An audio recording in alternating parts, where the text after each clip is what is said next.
রহমর আশ অগর বড়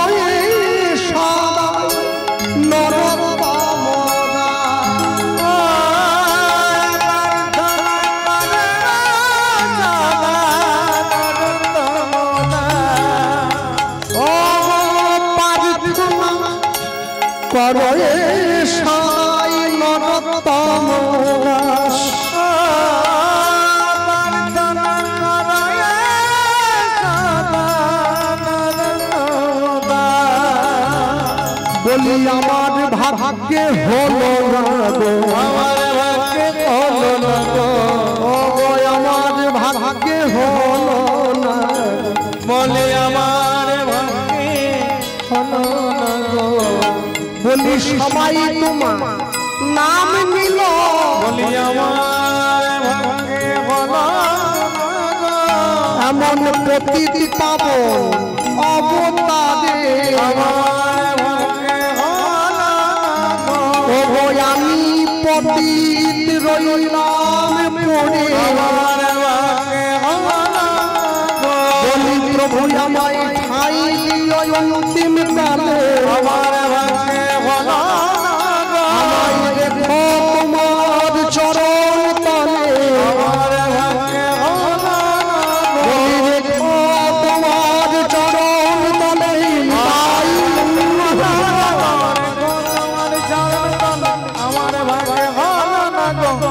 আমার ভাগ্যে হলো না গো, ও গো প্রার্থনা করো সদা নরতমদা, ও গো প্রার্থনা করো সদা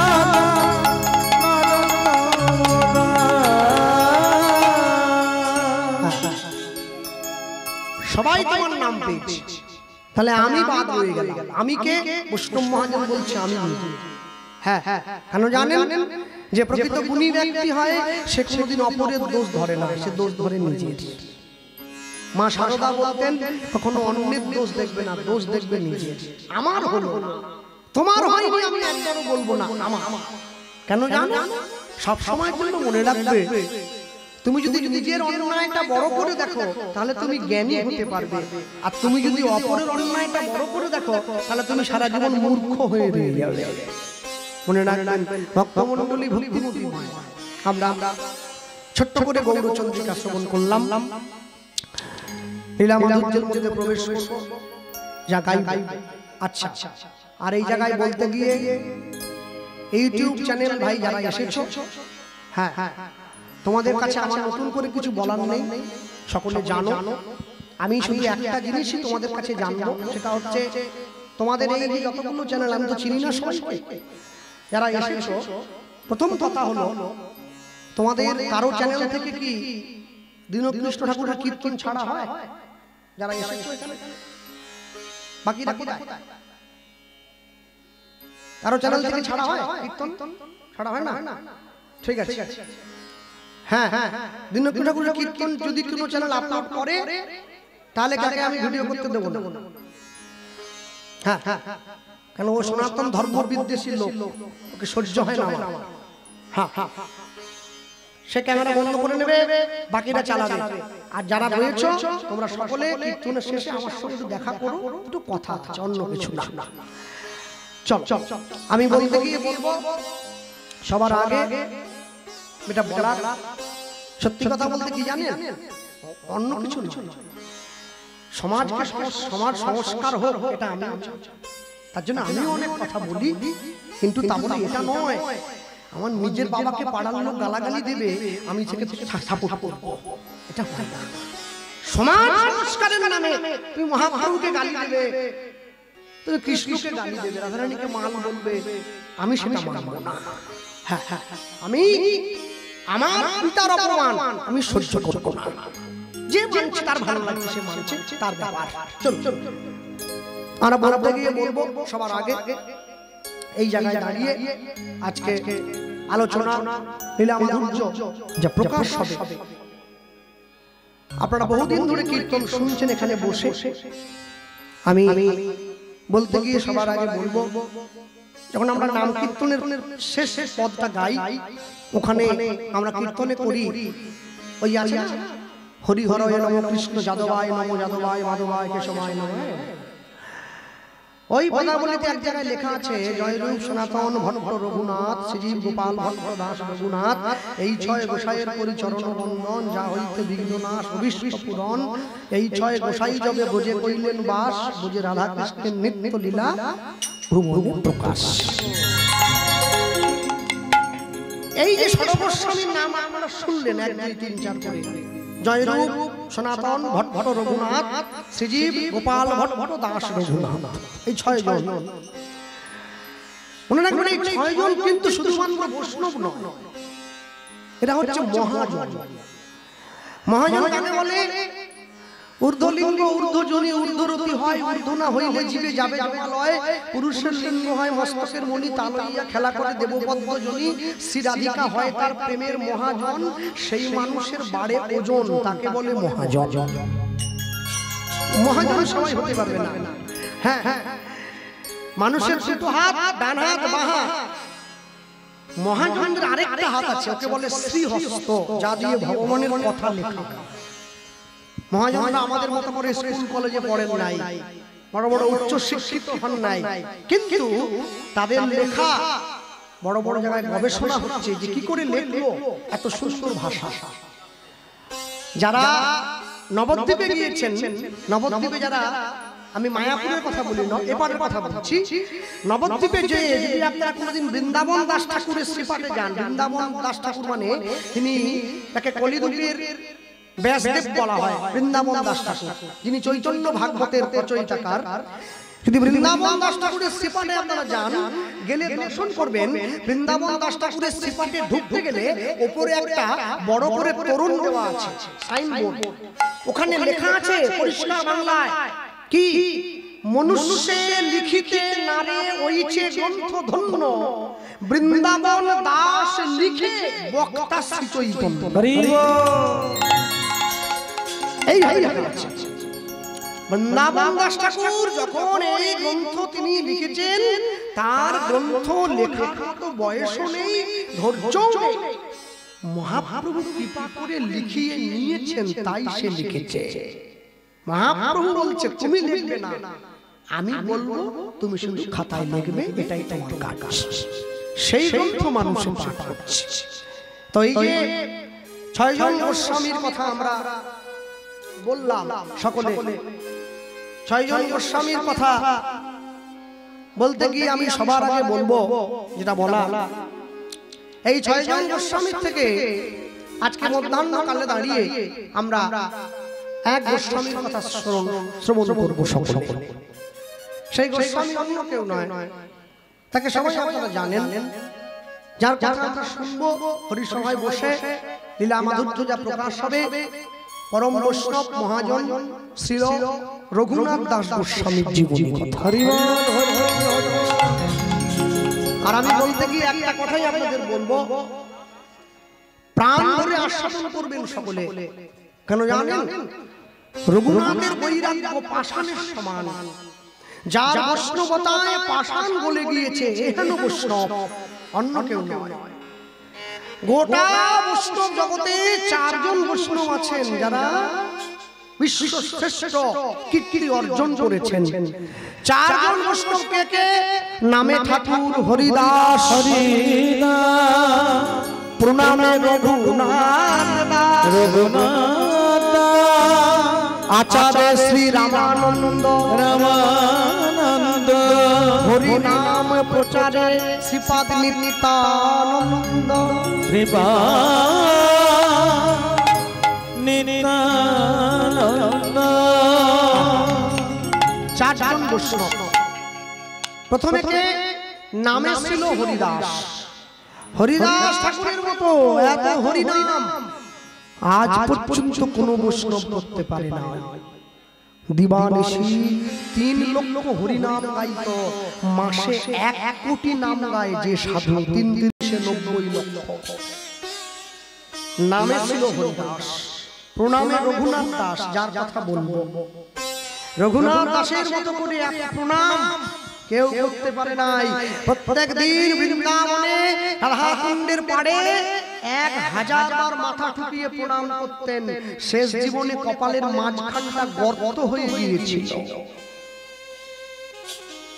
তারপরে বলছেন আচার্য শ্রী রামানন্দ, রামানন্দ রায়ের মতো করে, রায় রামানন্দের মতো করে গৌর ভক্তির আচরণ আজ পর্যন্ত কেউ করতে পারে নাই। যদি বলেন ভাই এ কথা কেন বলছো, মনে রাখবেন যারা বাড়িতে ফুলের গাছ লাগায় দেখবেন রাত্রিবেলা ঘুমোতে যাওয়ার আগে দেখছি গোলাপ ফুলটা কুড়ি হয়েছে, সকালবেলা ঘুম থেকে দরজা খুলে দেখছি ওটা কুড়ি নয়, ওটা ফুল হয়েছে। তাহলে আমি কুড়িটা দেখছি, ফুলটা দেখছি, কেমন করে গোলাপ ফুলটা একটু একটু করে কুড়ি থেকে ফুল হয়ে যাচ্ছে আমরা কে দেখেছি? কেউ দেখি না। রাধা কৃষ্ণ মিলিত তনু গৌর আমরা সবাই জানি, কিন্তু রাধা কৃষ্ণ কেমন করে মিলেমিশে গৌর হয়ে যাচ্ছে এটা আমরা কেউ দেখিনি। রামানন্দ রায় দেখেছে। তবে প্রভু হাসি তারে দেখাইলা স্বরূপ, রসরাজ মহাভাব দুহু এক রূপ। হরি বল। আর শেষে বলছেন হরিনাম প্রচারে শ্রীপাদ নিত্যানন্দ। নিতাই চাঁদের মতো করে জগাই মাধাইয়ের মতো মাতালের কাছে মার খেয়েও একবার তোরা কৃষ্ণ বল, মেরেছিস কলসির কানা, তা বলে কি প্রেম দেব না? এইভাবে নাম প্রচার করতে কেউ পারে না। চল চল আমরা শুনবো রঘুনাথ দাসের কথা। কত বড় জমিদারের ছেলে, সর্বস্ব ত্যাগ করে গৌর চরণে নিজেকে সমর্পণ করেছে, তার এই জীবনী থেকে বোঝা যায়। আপনাদের দক্ষিণ 24 পরগনার পরে জেলা একটা পরে, যার নাম হাওড়া জেলা। হাওড়ার পরেই আছে হুগলি, তারপরেই আমাদের মেদিনীপুর। এই হুগলি জেলাতে একটা বিখ্যাত জায়গা আছে, যে জায়গাটার নাম হচ্ছে ব্যান্ডেল। ট্রেন যায় হাওড়া থেকে ব্যান্ডেল লোকাল। ব্যান্ডেল স্টেশনে নেমে 21 কিলোমিটার গেলে একটা গ্রাম পড়ে, যে গ্রামটার নাম হচ্ছে আদি সপ্তক গ্রাম। এখনো আছে। আদি সপ্তক গ্রামের 2 জন জমিদার। বড় ভাইয়ের নাম হিরণ্য দাস, ছোট ভাইয়ের নাম গোবর্ধন দাস। একই মায়ের পেটে 2 ভাই, কিন্তু 2 ভাই কি কর্ম করতাম? 2 ভাই সারা বাংলা থেকে খাজনা আদায় করে দিল্লিতে হোসেন শাহের দরবারে পাঠাতো। হোসেন শাহ এই 2 ভাইয়ের কর্মে খুশি হয়ে প্রতি বছর এই 2 ভাইকে বেতন দিতেন বছরে 9.5 লক্ষ টাকা। আজ থেকে 500 বছর আগে,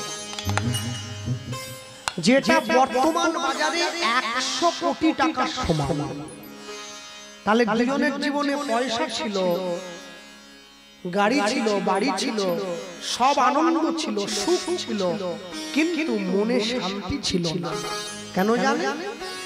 2 ভাই নিত্য নিত্য ভগবানের মন্দিরে গিয়ে কাঁদতো, প্রভু তুমি আমাদেরকে সব দিয়েছো, কিন্তু আমরা মরে যাওয়ার পরে এই জমিদারির উত্তরাধিকারী যে হবে এরকম তো কাউকে দিলে না, একটা সন্তান দিয়ে দাও যে এই জমিদারির পরবর্তী জমিদার হবে। ভগবান বলে দেব না। কেন? তোরা সন্তান পাসনি বলে আমায় ডাকছিস, পেয়ে গেলে আর আমায় ডাকবি না। মানুষ যখন সুখে থাকে তখন ভগবানকে ডাকে না, মানুষ যখন দুঃখে থাকে তখন ভগবানকে ডাকে। কেন জানো? যখন যুদ্ধ শেষ হয়ে গেল, কুরুক্ষেত্র থেকে সবাই বিদায় নিয়েছে, কৃষ্ণ গিয়ে কুন্তিকে প্রণাম করছে, পিসি আমার বিদায় দাও, আমি আসি, তোমার ছেলেরা রাজা হয়েছে তো, জিতে গিয়েছে। কৃষ্ণ চলে যাবি বাবা? কুন্তির চোখে জল। এ কি পিসি কাঁদছো কেন? তুমি 5টা গ্রাম চেয়েছিলে তোমার ছেলেরা, আমি পুরো রাজ্য দিয়ে দিয়েছি, আর কি চাই? তোমার ছেলেরা বেঁচে আছে, তোমার 5 সন্তান আনন্দে আছে, সুস্থ আছে, সবল আছে, আর কি? কৃষ্ণ একটা জিনিস সময় দেবী বাবা। কি বলছো? রাজ্য দিয়ে দিলাম, আর তুমি কি নেবে বল? সোনা হিরে মণি মাণিক্য টাকা পয়সা আর দুটো গাড়ি করে দেবো, আর দুটো বাড়ি করে দেই, 500 বিঘে জমি করে দেবো? না না, ওসব কিছু না, আঁচলটা পেতে দিয়েছি। কি গো ভগবানের কাছে চাইছো তাও আঁচল পেতে? বাড়ি থেকে বস্তা নিয়েছ, আরে এইটুকু আঁচলে কি ধরবে? এটা বড় কিছু নিয়েছো না। কৃষ্ণ আঁচলটাই দিলেই হবে বাবা। কি কি দেবে, কি দেবে? চলে যাওয়ার আগে যদি পারিস আমায় একটু আঁচল ভরে দুঃখ দিয়ে যেতে পারিস। বল হরি বল। কৃষ্ণ অবাক হয়ে গেছে, কি চাইছো তুমি? জগতের মানুষ আমার কাছে সুখ চায়, আনন্দ চায়, তুমি আমার কাছে দুঃখ চাইছো কেন? চাইছি জানিস? আমার ছেলেরা সুখ নিয়েছে, ওরা তোকে ভুলে যাবে, আমি দুঃখ নেব, দুঃখ পেলেই তোকে ডাকবো, তুই আসবি আর আমার ছেলেরা তোর চরণ পাবে, এটাই তো চাই। সুখের দিনে ভগবানকে যে ডাকবে, ভগবান তার ঘরে বাঁধা থাকবে সারা জীবন। দুই ভাই ভগবানের মন্দিরে ঢুকে ভগবানের চরণটা জড়িয়ে ধরেছে। প্রভু, এতদিন পর্যন্ত নিজেদের জন্য সন্তান চেয়েছি, আজকে নিজেদের জন্য নয়, সন্তান চাইব তোমার সেবার জন্য। আমরা মরে গেলে তোমার সেবা করবে কে? তাই তোমার সেবার জন্য সন্তান দাও, বুদ্ধি করে চাইছে, দেখি এবারে তুমি কি করে মুখ ফেরাও। ভগবানের চরণটা জড়িয়ে ধরেছে। ভগবান ভাবছে, রে তোরা তো আমায় বিপদে ফেলে দিলি, এবারে না দিয়ে যাই কোথায়? গোবিন্দের চরণটা জড়িয়ে ধরলো। জয় রাধা রমণ জয় কুঞ্জ বিহারী,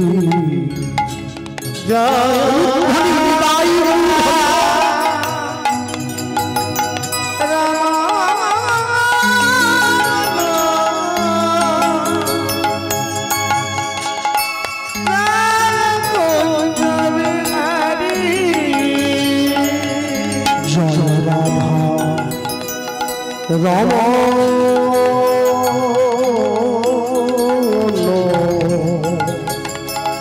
জয় কুঞ্জ বিহারী, জয়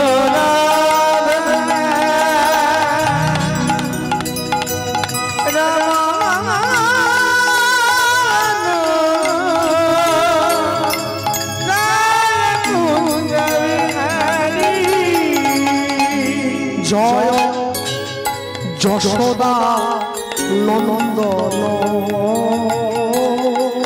জয় যশোদা নন্দন, জয় যশোদা নন্দন, জয় যশোদা নন্দন, বৃন্দাবন হৃদি বিহারী, জয় নিতাই গৌর প্রেমানন্দে হরি বল।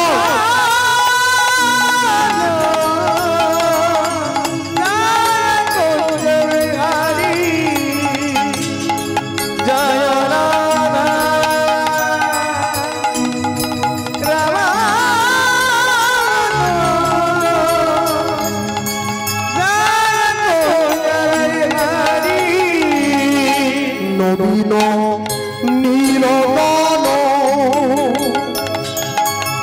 জয় শ্যাম সুন্দর, মদন মোহন বংশীধারী, নবীন নীলবন জয় শ্যাম সুন্দর, মদন মোহন বংশীধারী, জয় কালীয় দমন, কালীয় দমন, বৃন্দা বৃন্দাবন হৃদি বিহারী জয়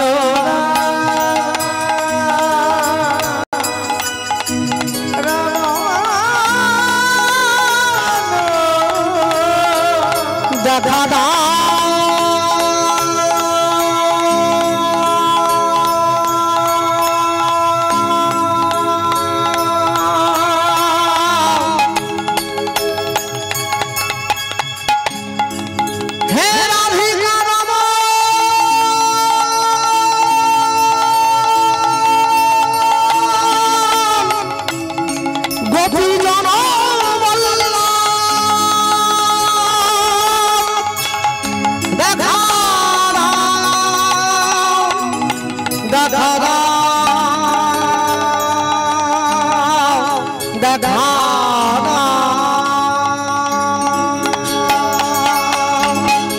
জয় কালিয় দমন কালিয়া দমন বৃন্দাবন হৃদি বিহারী জয় রাধা রমণ জয় কুঞ্জ বিহারী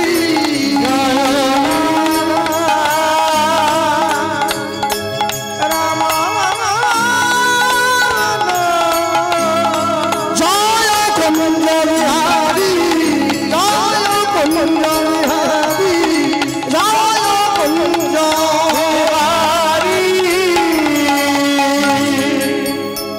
ভগবানের চরণে প্রণাম জানিয়েছি। ভগবান সব সইতে পারে, দুটো জিনিস মানে না, একটা ভক্তের অহংকার আর একটা ভক্তের চোখের জল।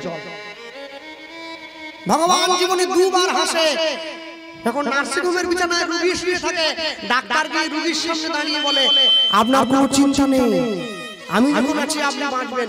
ভগবান হাসে ডাক্তারের দিকে তাকিয়ে বলে হ্যাঁ গো ডাক্তার, তুমি যে রোগীকে বাঁচার গ্যারান্টি দিচ্ছ, তুমি নিজে কতক্ষণ বাঁচবে সে গ্যারান্টি তোমায় কে দেবে?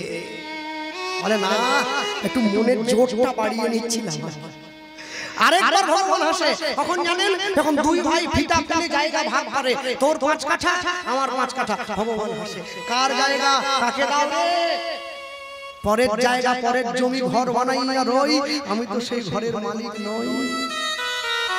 জায়গা আমার একটা আছে 3.5 হাত, একদম মাপা আছে, বেশিও না কমও না। হ্যাঁ হ্যাঁ, ভগবান ভক্তের চোখের জল যখন গোবিন্দ চরণে পড়েছে, আর ভগবান থাকতে পারলো না, দৈববাণী করলো, জানিয়ে দিল অচিরাতে তোমাদের ঘরে এক পুত্র সন্তান জন্ম গ্রহণ করিবে।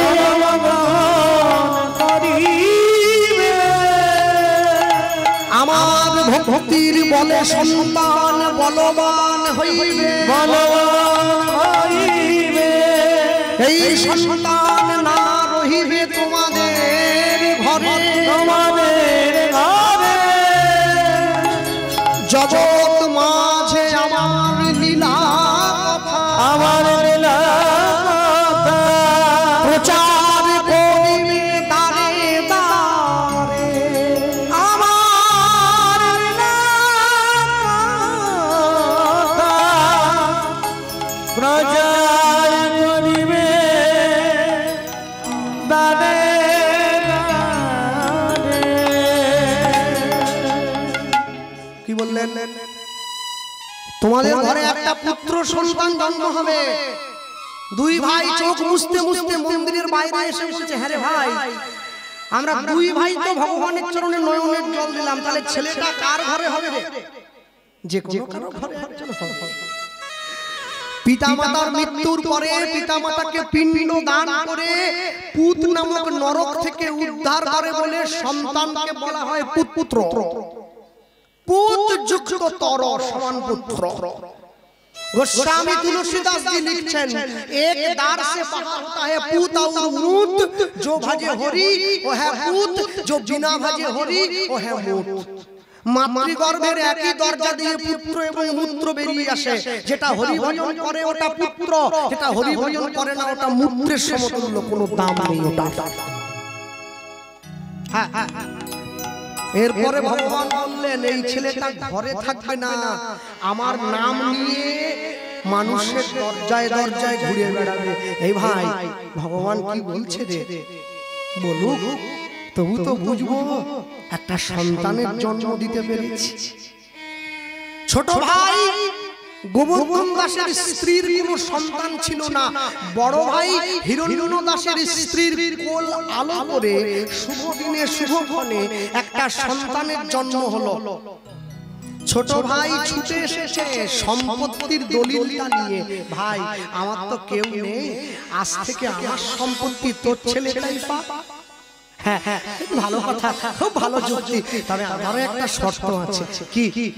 আমি যেমন ওকে সম্পত্তির অধিকারটা দিলাম, খাতায় কলমে ওর বাবা হওয়ার অধিকারটা আমায় একটু দে। বেশ, তাই হবে। আজ থেকে এই সন্তানের পিতা আমি একা নয়, এই ছেলেটার বাবার নাম হবে হিরণ্য গোবর্ধন দাস।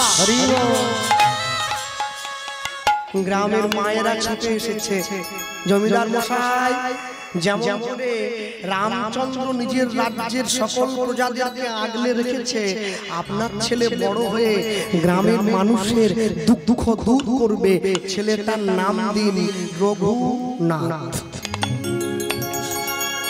নাম হয়ে গেল, বাবার নাম পেল। হ্যাঁ হ্যাঁ, কেন জানেন?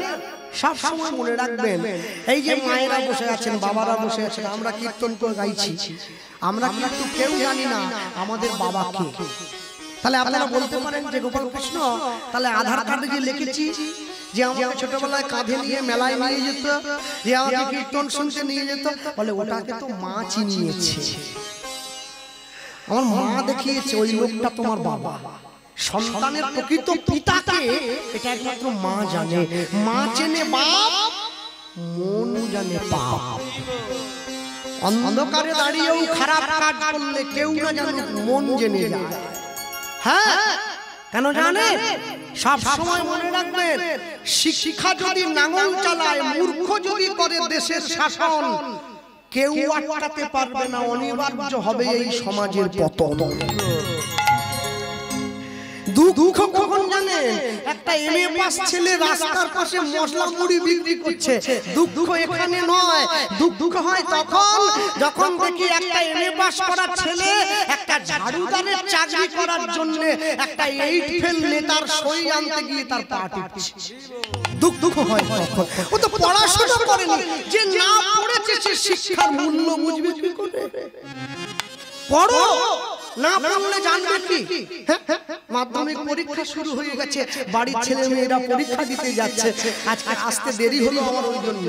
আমি দেখছি যারা মারুতিতে বসে যাচ্ছে পরীক্ষা দিতে, বাবা একদিকে, মা একদিকে, মাঝখানে ছেলে বসে আছে, আমার মা ডাব নিয়ে বসে, ও বাবা একটু খা, একটু ডাবটা গলাটা ভিজো। সারা বছর ছেলে কোথা, গোটা বছর ছেলে কোথা? তোমার ছেলে মেয়ে যে ফাঁকি দিয়ে কাটানো তুমি দেখো, আজকে গাড়িতে হয়ে যাচ্ছে, বই ধরিয়ে দিয়েছে। পড়ার দরকার ছিল বাড়িতে, পড়ছে এসে গাড়িতে। এবার পরীক্ষা হবে, ইংরেজিতে 5 পেল, 5। মেয়েদের মায়ের দেখবেন কি আন্দোলন। দক্ষিণ বারাসাত হাই স্কুলের সামনে হেডমাস্টারের গাড়ি ঘিরে নিয়েছে। হ্যাঁ, কত বছর আমার মেয়েরা ইংরেজিতে মেসেজ করে, ফেসবুক করে, হোয়াটসঅ্যাপ করে, তারপরে কি করে 5 পায়?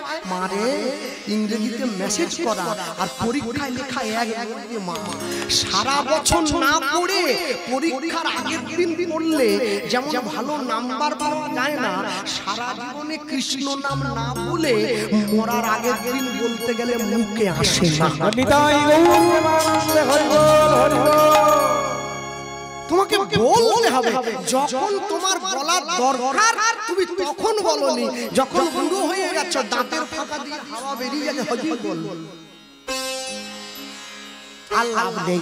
কেন? তখন পুরো লসের খাতায় চলে যাচ্ছে। যখন তোমার যৌবন তুমি তখন করবে গোবিন্দ ভজন, তখন তোমার এক মন। আর যখন তুমি হবে বৃদ্ধ, রোগ ব্যাধিতে দেহ হয়ে রবে অচেতন, তুমি তখন বুঝবে হবে আসা আমার অকারণ। বলতে হবে, সময় থেকে বলবে, অসময়ে বলবে না। ভক্তমণ্ডলী, ভক্তিমতী মায়েরা, রঘুনাথ দাস বড় হচ্ছে। বড় হলেই ছেলে মেয়েদেরকে গুরুকরণ করাতে হয়। আগেকার দিনে নিয়ম ছিল কি, আমাদের দেশে ছেলে মেয়েরা বড় হলে গুরুদেবের আশ্রমে থেকে লেখাপড়া করত। আমিও আশ্রমে থেকে পড়াশোনা করেছি। এখন আশ্রম নেই, এখন সব স্কুলে যায় ছেলে মেয়েরা। মনে রাখবে, গুরুদেবের ছত্রছায়ায় থাকলে, গুরু কৃপা লাভ না হলে জীবন সুন্দর হয় না। গুরু কৃপা লাভ করতে হবে সবার আগে। গুরু ছাড়ি গোবিন্দ ভজে, সে পাপী নরকে মজে। গুরু কৃপাটা সবার আগে দরকার। যাদের বাড়ির ছেলে মেয়ে আছে, মা বাবাদের বলবো, আপনারা চাইলেই বাড়ির ছেলে মেয়েদের ডাক্তার, ইঞ্জিনিয়ার তৈরি করতে পারবেন, কিন্তু চাইলেই কৃষ্ণ ভক্ত তৈরি করতে পারবেন না। ভক্ত হওয়া বড় শক্ত। পণ্ডিত রয়েছে বসে, গাছের ফল গাছে রয়েছে, বৃন্দ পড়েছে খসে। ভক্ত হওয়া, সাধু হওয়া, বৈষ্ণব হওয়া যদি এত সোজা হতো, তাহলে দেশের চোরের সংখ্যা কমে যেত, সাধুর সংখ্যা বেড়ে যেত। দেশের চোর বেড়ে গেছে, সাধু কমে গেছে। বুঝতে হবে, সাধু সবাই হতে পারবে না। এর জন্য পূর্বজন্মের স্বীকৃতি দরকার। ভ্রমিতে ভ্রমিতে কোন ভাগ্যবান জীব কোটি কল্প প্রসাদে পায় ভক্তি লতা বীজ। ভক্তমণ্ডলী মায়েরা, অনেক মা বাবারা আমায় বলে, কৃষ্ণবাবু আমার ছেলেটা একা একা হরিনাম করছে, কিন্তু খোল বাজায় একা একা। আর আমি কি করি, ওকে গিয়ে বলি, করিসনি, ওগুলো ভালো নয়, বন্ধ করো না। অনেক স্বীকৃতির ফলে তোমার সন্তান হরিনামের প্রতি ব্রতী হয়েছে, বন্ধ করো না। কোন ঘরের সন্তান যদি বৈষ্ণব হয়, ভক্ত হয়, 14 পুরুষকে জল দিয়ে দেওয়ার ক্ষমতা রাখে, কাউকে লাগবে না, সে একা পার করে নিয়ে চলে যাবে সবাইকে। রঘুনাথ দাসকে গুরুকরণ করাতে হবে, গুরুদেবের আশ্রমে থাকতে হবে। রঘুনাথ দাসের গুরুকে হুগলি জেলার চাঁদপুরে বলরাম আচার্য প্রভু রঘুনাথ দাসের শিক্ষা গুরু। বাবা জ্যাঠা দুইজন মিলে রঘুনাথকে সাজিয়ে শিক্ষা গুরুর কাছে নিয়ে যাচ্ছে। গুরুদেব দাঁড়িয়ে আছে, আহা জমিদারের ছেলে আসছে, কেউ শিখিয়ে দেয়নি। রঘুনাথ দাস সোনার পালকি থেকে নেমে গুরুদেবের চরণটা জড়িয়ে ধরেছে। গুরুদেবের মনটা বড় সন্তুষ্ট। রঘুনাথ কি করছো? গুরুদেব আপনাকে আমি কটা কথা বলবো। হ্যাঁ বলো, বলো না, আমার মনে এসেছে, কেউ শেখায়নি। কি বলছে জানেন? গুরুদেবের চরণ জড়িয়ে ধরে, জয় জয় জয় শ্রী গুরু, গুরু আমার প্রেম কলম তরু লুধ্বনি।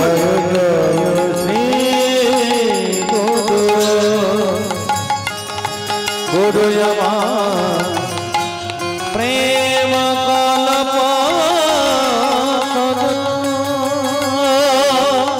বড় অদ্ভুত, অদ্ভুত যাক পরকাশ, বড় অদ্ভুত যাক পরকাশ,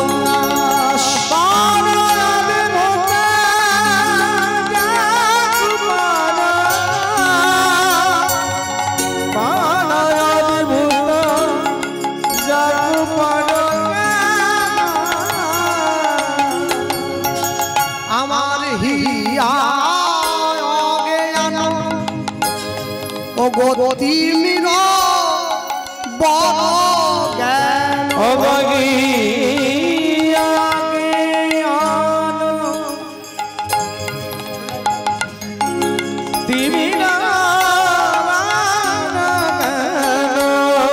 সুচন্দ্র সুচন্দ্র কিরণে করুণা, সুচন্দ্রকে সুচন্দ্রকে রণে করুণা করুণা, আমার অজ্ঞান আধার দূর করেছে, আমার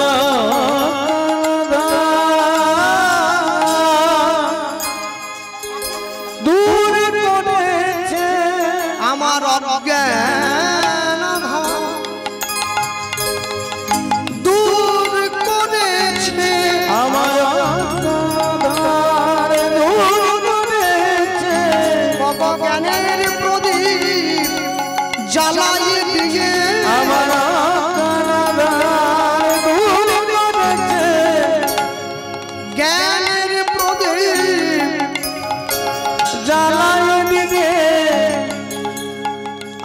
ইহলোচন আনন্দ ধাম হলো আনন্দ গুরুদেব রঘুনাথ দাসকে বুকের মধ্যে জড়িয়ে ধরে বলছে বাবা এত সুন্দর কথাগুলো তোমায় কে শেখালো এত ভালো ভালো কথাগুলো তোমায় কে বলতে শেখালো আগে গুরুদেব আমায় কেউ শেখায়নি তাহলে বললে কি করে আমার মনে এলো তাই বললাম উঠন্তি মূলক পত্রে চেনা যায় যে ভালো হবে তাকে দেখলে বোঝা যায় এসো বুকে এসো তুমি আমার আশ্রমে থাকবে আগে হ্যাঁ দেখো রঘুনাথ আমার আশ্রম কিন্তু গরিব আমিও গরিব আমার আশ্রমে থাকলে তোমায় কাজ করতে হবে তুমি করবে বাবা হ্যাঁ গুরুদেব আমি কাজ করব কি কাজ করবে আমি ঠাকুরের জন্য ফুল তুলবো আমি মালা গাঁথবো ভগবানকে স্নান করাবো ভগবানকে নতুন কাপড় পরাবো বাবা এসো ঘরে এসো রঘুনাথ দাসকে নিয়ে গিয়ে গুরুদেব ঘরের মধ্যে রেখেছে একদিনকে সেই গুরুদেব রঘুনাথ দাসের কাছে গিয়ে বলছে রঘুনাথ গুরুদেব আমার কিছু বলবেন হ্যাঁ জানো তো কালকে আমাদের আশ্রমে একজন সাধু আসবে যে সাধুর নাম হচ্ছে নামাচার্য ছিল ঠাকুর হরিদাস আমরা সব ছাত্ররা সবাই মিলে তার সঙ্গে দেখা করতে যাবে আমিও যাব তুমি কি যাবে বাবা যাবো না হরিদাস ঠাকুর কে তাকে তো দেখি কি কোনোদিন গুরুদেব চলুন না আমায় নিয়ে চলুন আমি যাবো আমায় নিয়ে চলুন বেশ তাহলে কালকে তৈরি থেকো পরের দিন হরিদাস ঠাকুর এসে গিয়েছে আশ্রমে বসেছে সব ছাত্ররা বসলো রঘুনাথ দাস সকলের সামনে বসেছে সকাল সামনে বসে হরিদাস ঠাকুরের মুখের থেকে তাকিয়ে আছে হরিদাস ঠাকুর সবাইকে বলছে শোনো হে ছাত্রগণ এতদিন পর্যন্ত যে কৃষ্ণ বৃন্দাবনে ছিল সেই কৃষ্ণ নদিয়ায় এলো কেন কথা দিয়েছিল কইছন তুয়া প্রেম কইছন মাধুরীম কইছন সুখে তুহু ভোর এ তিন বাঞ্ছিত ধন ব্রজে না হইল পূরণ ভাবিয়া না পাইনু ওর তুয়া দিয়া দেখিনু মনে তুয়া ভাব কান্তি বিনে এই প্রেমের আস্বাদ নাহি হয় তুয়া ভাব কান্তি ধরি তুয়া কেম গুরু করি নদিয়াতে হইব উদয় হে রাধে তোমার প্রেমের ঋণ শুধিবারে আমি যাইব নদিয়া নগরে জগন্নাথ মিশ্রের ঘরে শচী মায়ের দুলালি হব কাঁদিয়া কাঁদাতে হবে জগজন মানি রবে প্রেম বিনা গতি নাহি আর ঘোচাতে পাপের ভার জন্ম নেব পুনর্বার নদিয়ায় হব অবতার সেই কৃষ্ণ নদিয়ায় গৌর হয়ে এসেছে হরিদাস ঠাকুর বলছে সকলে শুনছে কি বলবো জানেন তো সব ছাত্রের দিকে তাকিয়ে বলে উঠছে কি এসেছে ব্রজের বাঁকা কালো সখা আয় তোরা দেখবি যায় তোদের এই সোনার নদিয়া এসেছে এসেছে ব্রজের মাতা কালো সখা আই তোরা দেখবি গায় তবে সোনার নদিয়া একটু হাত ভালো যাবে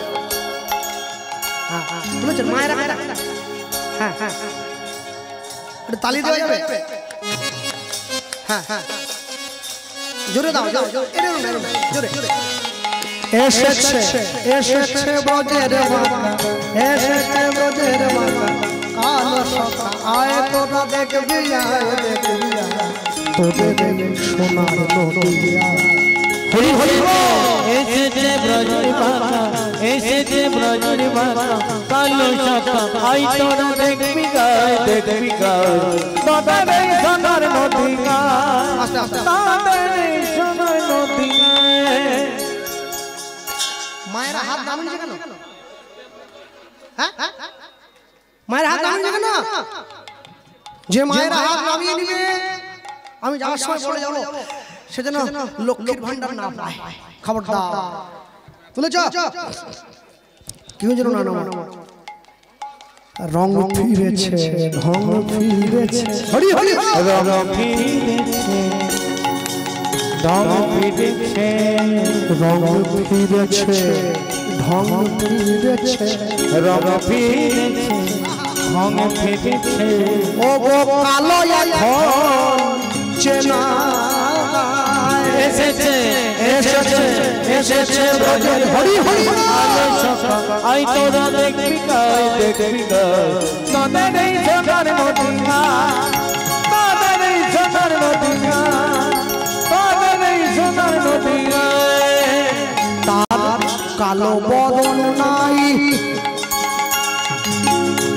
কালো বদন নাই ও গো রাই অঙ্গে অঙ্গ মেখে গৌর হলো ও তার কালো বরনা রায় অঙ্গে অঙ্গ মেখে গৌর হলো ব্রজের ধুলো খেলা প্রেমের খেলা খেলতে এলো এ ধরায়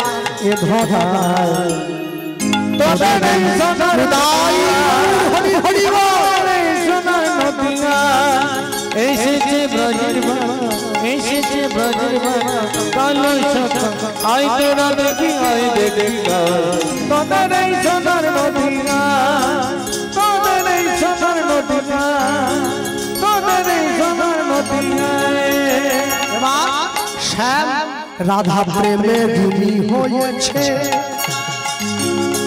ও গো হাতের বাঁশি কেড়ে শ্যামে বিদায় দিয়েছে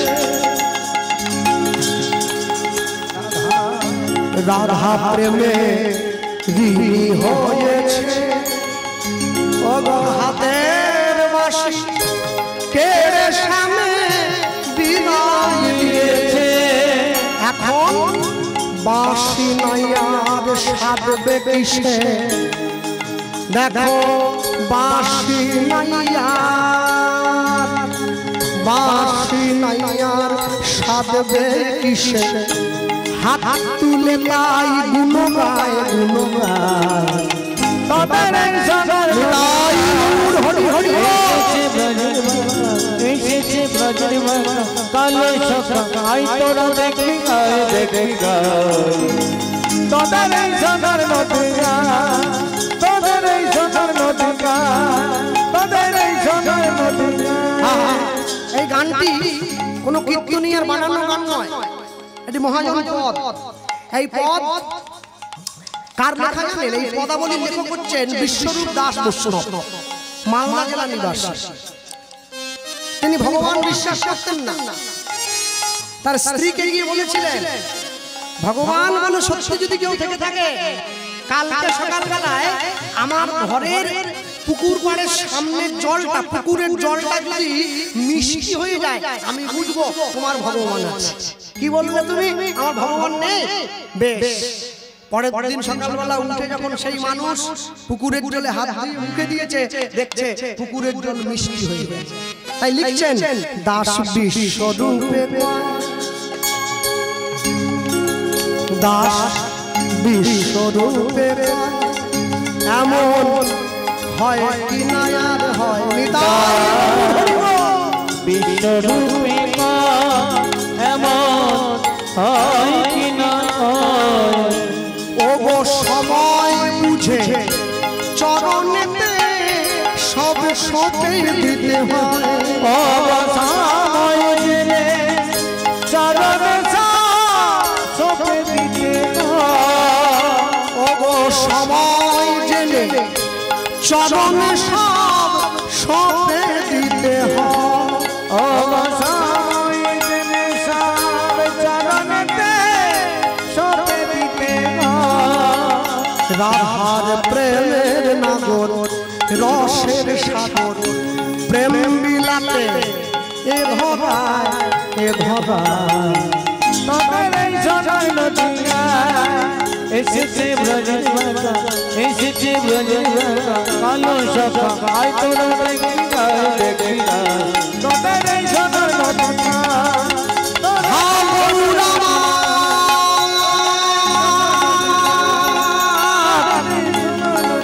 তুমি কৃপা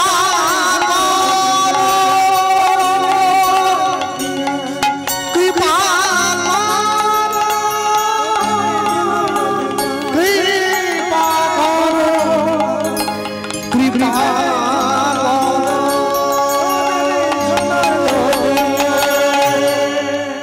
আমি তোমার হলাম, আমি তোমার হলাম, আমি তোমার হলাম, আমি তোমার, আমি তোমার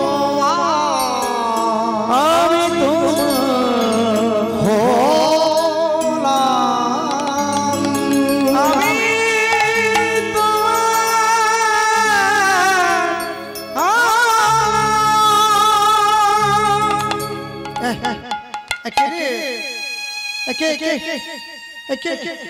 রঘুনাথ দাস ছুটে ছুটে হরিদাস ঠাকুরের চরণে পড়েছে, আমি তোমার হলাম।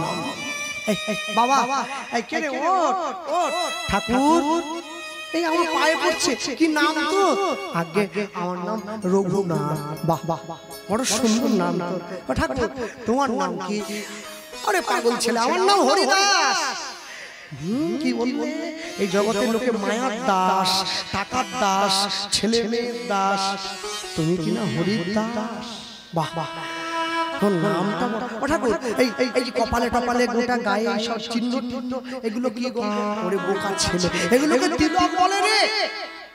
তিলক তিলক কেন করেছ? তিলক করবে না? দেখো ওপরের দিকে দুটো ডাটি আছে, নিচের দিকে এইভাবে নামানো। শোন বাবা, মাতৃগর্ভের মধ্যে আমি কেমন করেছিলাম জানিস? নিচের দিকে মাথা দিয়ে, ওপরের দিকে পা দিয়ে, ঊর্ধ্ব পদে হেড মুন্ডে। এই যখন আমি তিলকটা করি, তিলকটা আমাকে মনে করায় কি আর যেন মাতৃগর্ভের এই দুর্দশা, এই যন্ত্রণা আমাকে সহ্য করতে না হয়। করম বিপাকে গতাগতি পুনঃ রতি রহু দুরাপর সঙ্গ। বাহ বাহ, ও ঠাকুর, ও ঠাকুর, তুমি নিশ্চয়ই কোনো একটা দল থেকে এসেছো। হ্যাঁ এসেছি তো, আমার দলে তো লোক আছে। ও ঠাকুর, তুমি যদি দেখতে এত সুন্দর হও, তাহলে তোমার দলের যে আসল লোকটা, তাকে দেখতে কত সুন্দর। আরে তুই কি বলছিস? আমার দলের আসল লোকটাকে তুই চিনিস? গোরা যদি হতো মধু, জ্ঞানদাসে কয় আস্বাদ করিয়া মজিত কুলেলি মধু। সেই লোকটার কাছে আমাকে নিয়ে যাবে? তোমার দলের যে আসল লোক, কি বলছিস? বুঝে গিয়েছে তো? আসল দিকে টানছে, যার যেদিকে লক্ষ্য থাকবে সে সেই পথে যাবে। শিশুর দেখে যে লক্ষ্য মাতৃদুগ্ধ পানে, মাতৃদুগ্ধ পানে, মাতালের লক্ষ্য শুধু মদের সন্ধানে, মদের সন্ধানে, বানরের লক্ষ্য শুধু ফলের বাগান, ফলের বাগান, শকুনের লক্ষ্য শুধু ভাগাড়ের সন্ধান, ভাগাড়ের সন্ধান, শিয়ালের লক্ষ্য মরা নিয়ে টানাটানি, টানাটানি, নিন্দুকের লক্ষ্য শুধু পরনিন্দা গ্লানি, পরনিন্দা গ্লানি, সতী খুঁজে পুজিবারে পতির চরণ, পতির চরণ, অসতীর লক্ষ্য হরে কিসে পরের মন, কিসে পরের মন। এই জগতে বারে বারে যেদিকে চাই, যেদিকে চাই, পৃথক পৃথক লক্ষ্যের মানুষ দেখিবারে পাই, দেখিবারে পাই। কারো লক্ষ্য উচ্চ, কারো নিচ, অতি ঘৃণ্য, অতি ঘৃণ্য, কেহ বা বিদ্রুপের পাত্র, কেহ ধন্য ধন্য ধন্য ধন্য। সব লক্ষ্য মাঝে কার লক্ষ্য শ্রেষ্ঠ বলে মানি, বলে মানি। যার লক্ষ্য আমার গৌর গোবিন্দের রাঙা চরণ দুখানি, গৌর গোবিন্দের চরণ দুখানি। শোন শোন, আমি তোকে আশীর্বাদ পাচ্ছি বাবা। কি এখন যেদিন তোর সময় হবে, সঠিক সময় যেদিন তোর আসবে, তুই ঠিক সময়ে গিয়ে একদিনকে তুই তার চরণে পৌঁছে যাবি। হরিদাস কৃপা করলইল রঘুনাথের উপারে, সেই কৃপার কারণ হইল চৈতন্য চরণ পাইবারে যার সদ গুণে গোসাই রঘুনাথ দাস